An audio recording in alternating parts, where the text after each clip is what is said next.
de este espacio donde siempre estamos buscando respuestas. Hoy estaremos hablando de un tema interesante y muy solicitado, que es justamente las bacterias, los virus y todas estas enfermedades que se están suscitando en el retorno a clases. Vamos a conocer quién es nuestra invitada de hoy. Hola Cintia y saludos cordiales a todos los superpadres. Hoy en los estudios de UNEJU TV tenemos como invitada a la doctora Antonieta Valdivieso. Entre sus logros profesionales y académicos tenemos que ella es médico pediatra por la Universidad Católica Santiago de Guayaquil. Posee un posgrado en nutrición infantil. Es asesora de lactancia materna. Le damos la bienvenida a nuestra invitada. Doctora Antonieta, sea usted bienvenida a nuestro espacio Super Padres. Gracias por acompañarnos. Muchísimas gracias a ustedes por la invitación. Yo siempre presta a conversar con ustedes para que todos los papitos en este ámbito sean bastante o tengan mucho conocimiento sobre en este tema las enfermedades que se están acogiendo ahora en esta época escolar. Bueno, se da el caso, ¿no?, que regresamos a clases después de 2 años de pandemia y se explosiona la situación con algunos virus y enfermedades que están teniendo nuestros niños y obviamente como padres nos preocupamos. ¿Qué es lo que está pasando? Bueno, como yo les comento a todos en la consulta cuando van, y no está de más conversarlo acá, el tema es que ante 2 años de que nuestros niños o nuestros bebés estuvieron encerrados en esta pandemia, no han formado anticuerpos o los anticuerpos necesarios para las enfermedades que en realidad han estado presentes siempre. Es muy común que existan resfriados, es muy común el tema de las influencias o gripes, el tema de amigdalitis, pero ahora como ya están en contacto con muchos más niños, pues es mucho más fácil el contagio y también la recontaminación que existe entre pacientes. ¿A qué hablamos con el tema de recontaminación? Por ejemplo, yo puedo tener un hijo o un paciente, por ejemplo, al que estoy tratando ya de terminar un tratamiento, pero regresa a la escuela y otro niño está enfermito y así se están contagiando. En realidad es un tema que preocupa muchísimo a los padres porque pensamos que más bien a veces los tratamientos de todos los colegas, en este caso, no está haciendo bien, pero no es ese el problema o no es eso lo que está sucediendo, sino que es este contacto. Y más bien yo considero, o en lo personal, no lo veo mal. Siento que es algo que nuestros niños necesitan para poder crear anticuerpos ante ciertas enfermedades, ya sean virales, bacterianas, y es lo que ellos necesitan en sí. Ok, ¿qué medidas como padres debemos adoptar? Porque muchas veces en las escuelas se dice, no vengas a clase, no asistas si tiene tos, gripe, malestar, y los papás igual dicen, no quiero que pierda clases, un día más, o 2 días o 3 días, pero bueno, ¿por qué recomiendan las instituciones que no vayan a clases cuando los niños están así? Exactamente. He notado muchísimo que las instituciones están recomendando el que no vayan los niños a clases. En cierta parte lo considero prudente como para evitar los recontagios o las contaminaciones entre los compañeritos, pero también hay que ver que siempre yo digo hay que ponernos del otro lado. A veces también como padres no tenemos dónde dejar a nuestros hijos, pues, y existe el tema de dónde lo dejo, tengo que enviarlo a clases, un día que falte, ya 2, 3 días ya como que a uno como padre se le hace un poco complicado, pero es muy importante en todo este tema el factor de la prevención. Yo considero que la prevención es bastante importante, hablando de prácticamente todo, sabiendo que no existe nada mejor que una buena alimentación, bueno, los controles pediátricos frecuentes o dependiendo de la edad del paciente o de la edad del niño, cada cuánto le corresponda. No esperar a que un niño se agrave. A veces esperamos a que los niños estén sumamente mal como para recién acudir a consulta.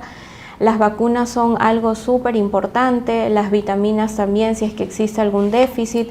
Así que eso yo sí lo considero bastante importante en cuestión con nuestros niños.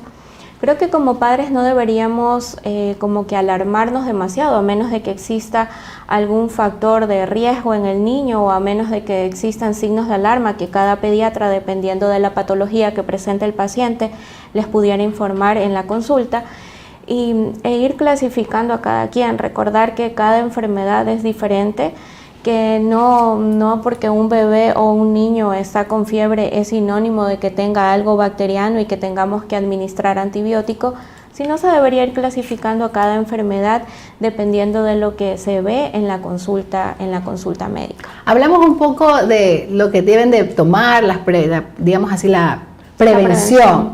¿Qué pasa cuando un niño tiene algún síntoma de gripe, tos, o sea, lo vemos tosiendo, lo vemos, y el papá decide, ¿sabes qué? Te voy a dar esta medicina, porque el año pasado me funcionó, entonces supongo que es lo mismo, porque tienes los mismos síntomas, para mí es lo mismo. ¿Es prudente? Bueno, en realidad automedicar nunca será prudente. Automedicar nunca va a ser prudente y nunca va a ser recomendado por un profesional de la salud, a menos que hablemos que el niño tenga fiebre, pues por obvias razones como papás tenemos que tratar de bajar la temperatura, que tampoco es mala. A veces tenemos lo que nosotros conocemos con el nombre de termofobia, o fiebrefobia.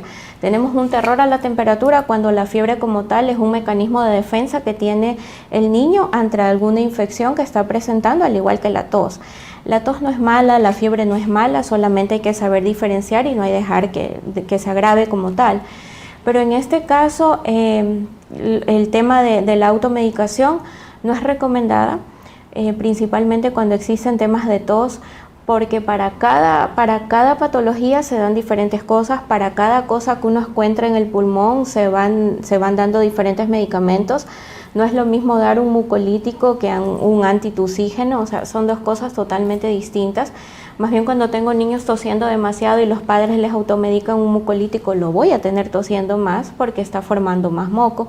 Entonces son cosas que en realidad pudieron funcionar en anteriores veces, pero que quizás no le funcionen en esta ocasión. Entonces hay que tratar primeramente como que de frenar un poco el tema de la automedicación.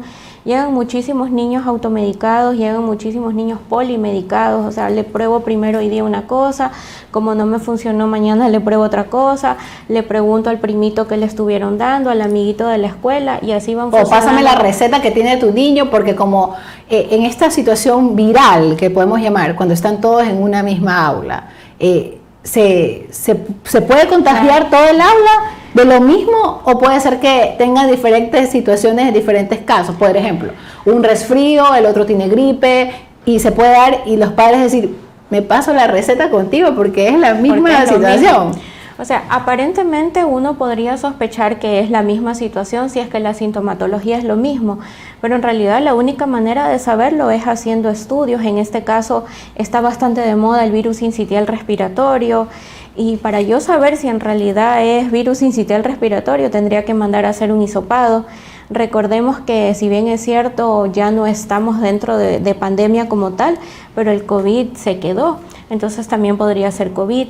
Obviamente a veces por las edades nosotros no podemos como que hisopar a todos los niños, sino nos vamos guiando por la sintomatología, y si ya vemos que es algo que el niño no va mejorando, que en vez de haber mejoría el papá dice que lo ve peor, y siempre acordarnos que lo que dice el papá debe ser real, o sea, lo que el papá dice nosotros lo debemos considerar como real porque él conoce cómo es un niño, aunque a veces en ciertos casos sí existen exageraciones, pero siempre uno debe creer al padre. A veces podría ser lo mismo como a veces no. ¿Y por qué digo esto? Porque en ciertas ocasiones, cuando yo mando a mi hijo a la escuela, supongamos un bebé de 5 años que va por primera vez, porque anteriormente estuvo en clases presenciales, y qué sé yo, va con un resfriado, se pasan la receta, pero puede ser que el compañerito de él sí tenga un hermano mayor y que, por ejemplo, le haya pasado alguna otra cosa, algún otro virus, alguna otra bacteria, entonces deja de ser lo mismo, no porque están en el mismo, podría como no podría. Exacto, eso como que se aclara, o sea, sí los niños se podrían contagiar, pero ¿qué pasa esto? Hablamos de las defensas. Exacto. Y hablamos de por qué un niño sí se contagia y el otro no. Porque todo depende en parte del sistema inmunológico, y el sistema inmunológico tiene mucho que ver con cómo hemos ayudado a ese niño en cuanto a la prevención. Niños que tienen todas sus vacunas pues tienen menos riesgo de presentar complicaciones. Niños que van al pediatra o al médico cuando les toca ir sin necesidad de que estén enfermos tienen también muchísimas menos complicaciones, y es muchísimo más fácil ayudar a un niño que se conoce cómo es, que va siempre, por ejemplo, que conocemos el peso, a un niño que no ha ido hace un año, que se o dos o tres y se dificulta mucho. Entonces, este tema tiene bastante que ver, y lo que dije anteriormente es el tema de la alimentación. A veces como padres queremos hipervitaminizar a nuestros hijos cuando no nos damos cuenta que la mejor vitamina es el alimento que tenemos en casa. Por ejemplo, frutas ricas en vitamina C, que mejoran el sistema inmunológico. Y bueno, también el sistema inmunológico de cada persona.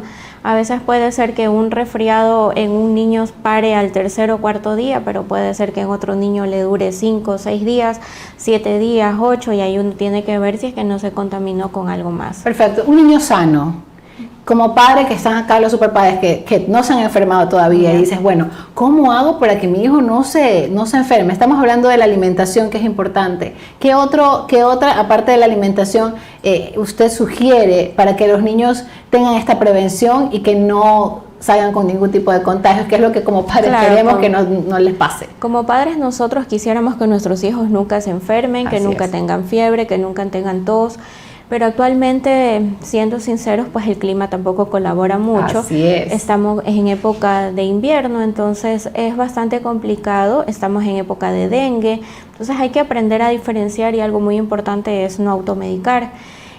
Como le comentaba, la alimentación, los controles frecuentes, en este caso ciertas vitaminas que a veces uno necesita. No tengan temor si un médico les manda a hacer un examen de control. A veces por pena de nuestros hijos no los hacemos, y pueden haber enfermedades que están escondidas, que uno al examen físico les ve todo excelente, pero acuérdense que existen ciertas enfermedades que solo se ven mediante un examen físico. El tema también de las vacunas es muy importante. Vacunar a nuestros niños cada año contra la influenza. Actualmente con este boom de la hepatitis, aprender siempre que se deben, hay vacuna contra la hepatitis. Lastimosamente el Ministerio de Salud Pública solo coloca hepatitis B. Entonces la vacuna de hepatitis A sí existe, pero no es colocada en realidad, a menos que el padre la adquiera de manera privada. Siempre hay que mantener el sistema o la carpeta de inmunizaciones al día en nuestros hijos. Bueno, y existen muchos protocolos de bioseguridad también que van a ayudar. Hay niños, por ejemplo, pequeñitos que, bueno, no usan mascarilla, pero tratar de los más grandes usar mascarilla. En el caso de las escuelitas, yo veo que todas las escuelas... Eso justamente le iba a preguntar, ¿cómo se la maneja ya en el ámbito educativo, ya en las aulas de clases? ¿Cómo puede manejar la institución? Porque igual se trabaja con los chicos, se les dice, pero llegó el niño sin mascarilla. Bueno, por favor, les recordamos que tienen que venir con mascarilla. El niño obviamente siempre se sube a los juegos, topan juegos todos ellos, y a la final el área puede ser abierta. Exacto. Pero en todo caso igual están tocando, y luego van las manitos a la boca, se meten por cualquier cosa, o los alimentos de una. Entonces son cuestiones que creo que se tiene que trabajar en ambas partes, ¿no? Exacto. Se trabaja en casa y se trabaja también en las instituciones educativas. Pero ¿cuáles son como que esas normas que en la actualidad, con el tema de la pandemia, tienen que permanecer y que los padres debemos recalcar a nuestros hijos? Exactamente. A veces nosotros como que nos ponemos un poquito reacios con el tema de que no, las mascarillas ya no están, pero acuérdense que ellos estuvieron encerrados y quizás nosotros tenemos un sistema inmunológico ya más maduro que el de ellos. Yo sí considero que los niños que pueden usar mascarilla, porque recuerden que en menores de 3 años no se debería, pero los niños que ya pueden usar mascarilla, que siempre estén con su mascarilla. A veces es un poco difícil por el tema de los juegos, que se comparten los alimentos, que tocan, que se meten las manos a la boca, pero asimismo como nosotros decimos que siempre el niño aprende en casa, asimismo estas cosas deben los papás fortalecer, no dejar toda la tarea al maestro, de que sea el maestro el que vea, sino enseñarle, trata de estar la mayor cantidad del tiempo con mascarilla. Si ve por ahí algún tachito de alcohol, que cada vez se coloquen alcohol, o el lavado de manos frecuentemente. Son las cosas que en realidad uno les podría inculcar a los hijos, el que no se estén metiendo las manos a la boca. Es muy difícil en niños de cierta edad. es muy difícil tratarlo, pero en este caso siempre recordarles a cada rato, a los padres, a todos, que estas son medidas de prevención que se deberían usar para evitar el contagio colectivo de los niños. Muchas gracias. Con estas medidas de prevención vamos a una pequeña pausa y ya volvemos con más de Super Padres Buscando Respuestas. Y ya estamos de vuelta con la doctora Antonieta. Cuénteme un poco, hablando de las enfermedades, ¿cuáles son, ya según toda la experiencia que usted tiene en estos últimos días, cuáles son las enfermedades que se están dando más comunes en la actualidad, ahora? Bueno, actualmente se están viendo muchísimas enfermedades de tipo respiratorio. Las más comunes, los resfriados en bebés, por lo general menores de 5 años, cuya causa, como ya indiqué, es el virus sincitial respiratorio. También se ven muchísimas amigdalitis aguda, pero he visto en mi consulta en lo particular más amigdalitis de tipo viral, no de tipo bacteriano. También se ven actualmente, he visto muchísimos casos de toses coqueluchoides que nosotros llamamos, casos de Krupp, o de lo que se conoce como una laringotraqueitis. Bueno, y eso ya va a depender de qué virus o bacteria va atacando al paciente y se va afectando. En este caso, pues siempre hay que aprender a diferenciar. Los resfriados son un poco más fácil de contraerlos y de que la sintomatología salga más a flote. Cualquiera de estas enfermedades puede dar fiebre porque es viral, entonces me puede dar fiebre y acordarse que las cosas virales solas se resuelven. Obviamente hay que ir tratando las causas como tal, tratar de no desesperarnos ante la tos. Actualmente la gran mayoría de padres está desconcertado por el tema de tos, ya que no son toses de corta duración, son toses que ahora están durando 15, 20 días, exactamente. Pero como yo siempre les explico, la tos es un mecanismo de defensa que tiene el ser humano, niños o adultos, para expulsar lo que tenemos dentro o que nos llame la atención como padres, decir algo le está pasando a mi bebé. Obviamente siempre sabiendo diferenciar qué tipo de tos es, si esa tos no me está causando crisis, si esa tos no me está causando, por ejemplo, datos de dificultad respiratoria. Hablando eso en el ámbito respiratorio. Últimamente también se han visto muchísimas enfermedades gastrointestinales, por ejemplo, está de moda el adenovirus, está de moda el rotavirus, pero aquí hay algo que recalcar. Acordémonos que hubo cierto tiempo o un lapso de tiempo en que nuestros niños no pudieron ser vacunados contra rotavirus porque se terminaron las vacunas en Ministerio de Salud Pública. Y bueno, pues el costo... ¿A qué edad es esta vacuna? Esta vacuna se debe colocar a los 2 y 4 meses, entonces hubo un desfase total en el tiempo de pandemia y ahora esos niños ya tienen 2 añitos, 2 años y medio, entonces son niños que pudieran tener el tema de rotavirus actual. Decir que tengo la vacuna no me convierte en una persona que no me puedo contagiar, pero tengo muchísimo menos riesgo de tener complicaciones contra la enfermedad. En este caso, por ejemplo, si su hijo no fue vacunado contra el rotavirus, si tienen algún niño pequeño que no fue vacunado, tratar de tener las medidas de bioseguridad como que un poquito más al tanto del lavado de mano frecuente, porque son diarreas que pudieran causar datos de deshidratación bastante importantes. Entonces, eso sí como que los papás deberían saber. He recibido en consulta muchos niños que no han sido vacunados contra el rotavirus, y en este caso el rotavirus tiene un lapso de tiempo para ser colocado. Si su primera dosis no fue colocada hasta las 13 semanas, perdió su esquema de vacunación, porque existen muchos riesgos ponerla luego. Ok, entonces si no se vacunó, ya no puede tener esa vacuna. Exactamente. O sea, no hay un tiempo, o sea, tiene que ser en ese periodo. Tiene que ser en ese periodo de tiempo. No es como otras vacunas que si yo no me puse la influenza el año pasado, la puedo poner ahora. O si yo no me coloqué nunca una vacuna de hepatitis, la puedo colocar ahora.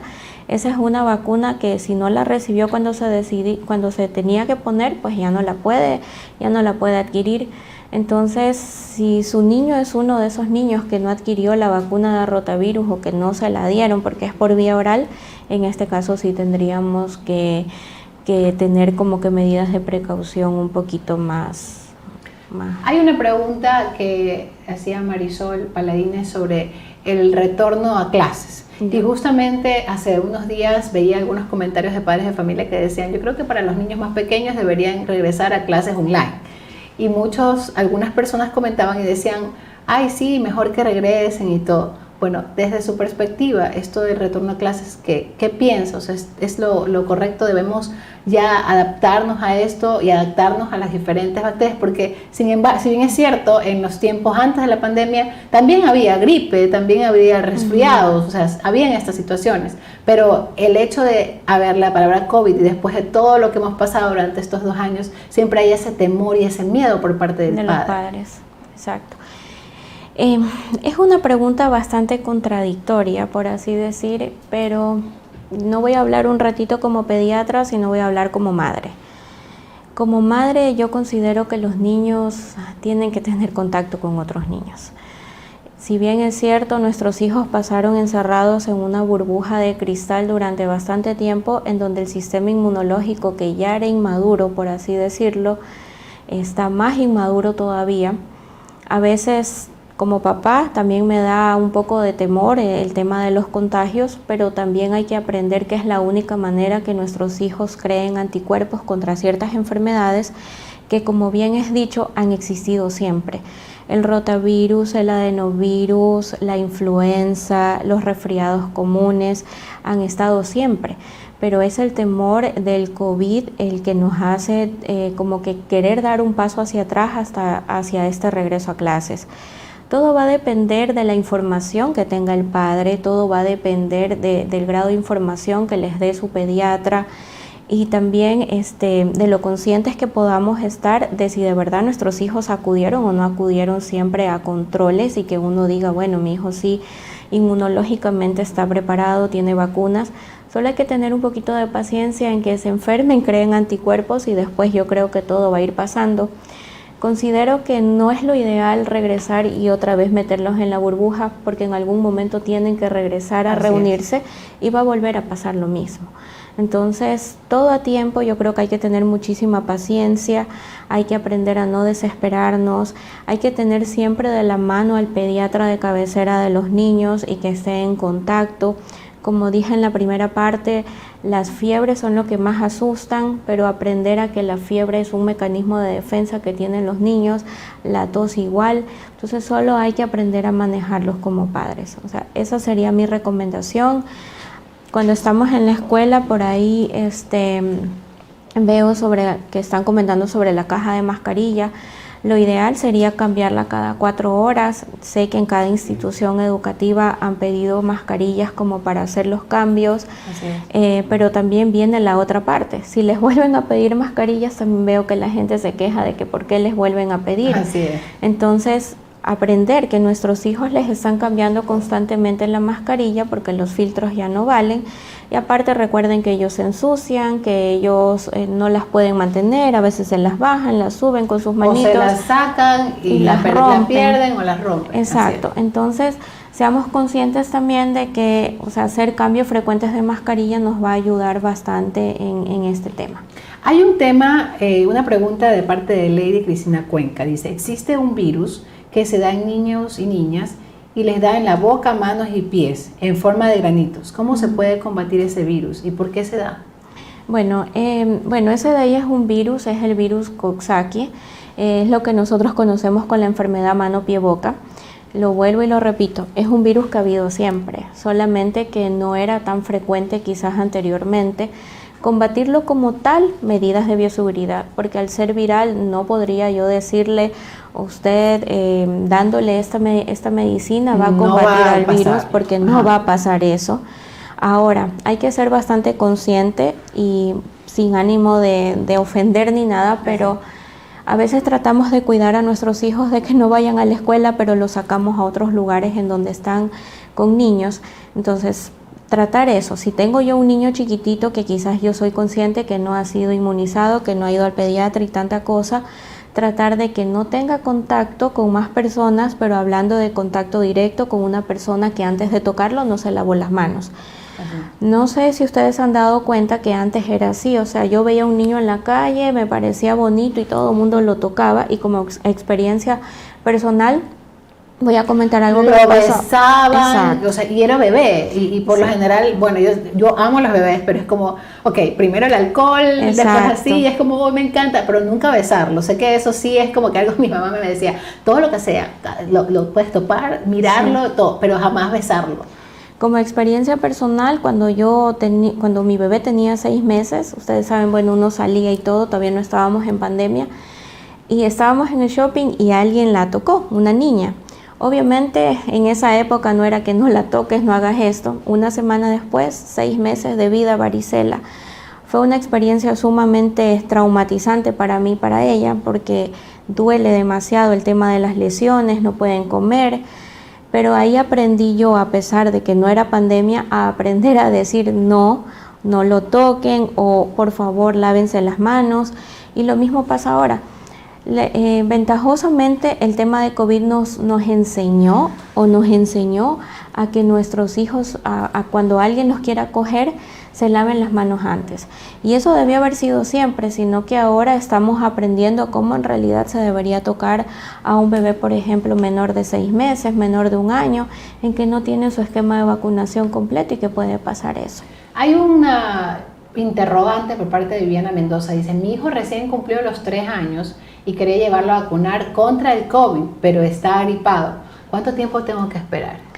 Bueno, en realidad la única contraindicación para cualquier vacuna, incluida la de COVID, es que tenga fiebre 24 horas antes de la vacuna. Pero también hay que respetar los protocolos del Ministerio de Salud Pública y ellos protocolizan que el bebé tiene que estar sano. Entonces, cuando el bebé de la señora Viviana Mendoza esté libre de la enfermedad, recién ahí podría vacunarlo. ¿Y ya se puede vacunar a partir de los 3 años? A partir de los 3 años ya existe vacuna contra COVID. Todo mundo que me pregunta si estoy o no de acuerdo, estoy totalmente de acuerdo contra la vacunación infantil, soy pro vacuna, así que yo estoy de acuerdo. Incluso mi hija de 3 años ya tiene sus 2 dosis.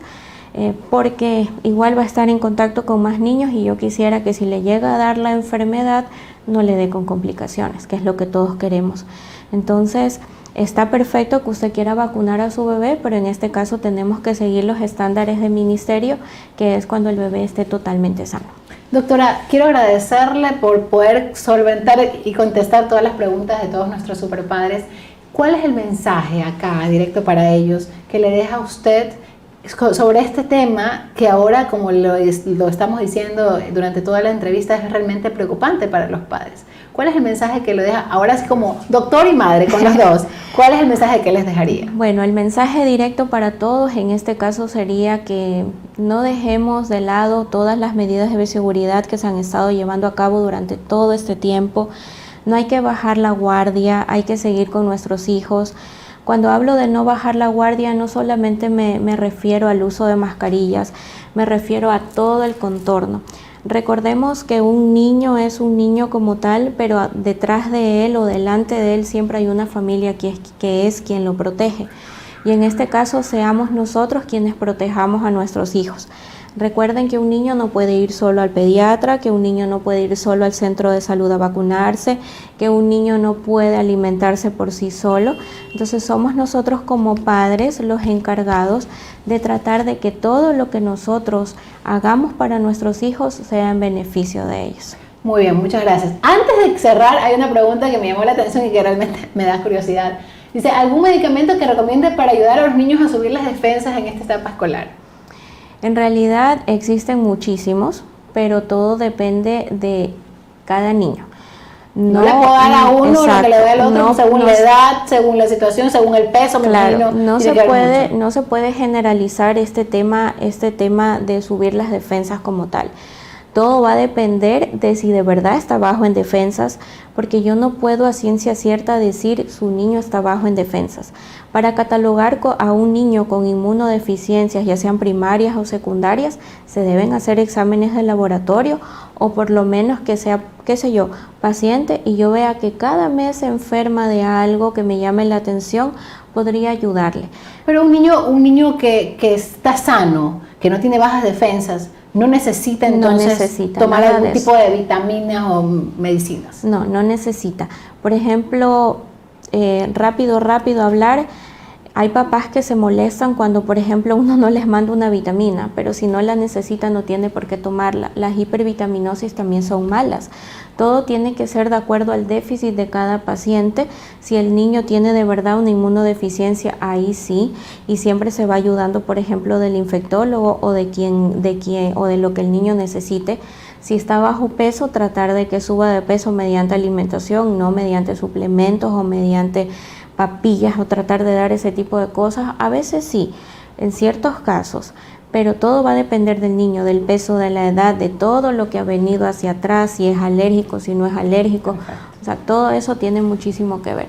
Bueno, doctora, muchísimas gracias entonces una vez más por estar en Super Padres, y a ustedes, señores padres, super padres, nos vemos en otro próximo programa. Buenas noches.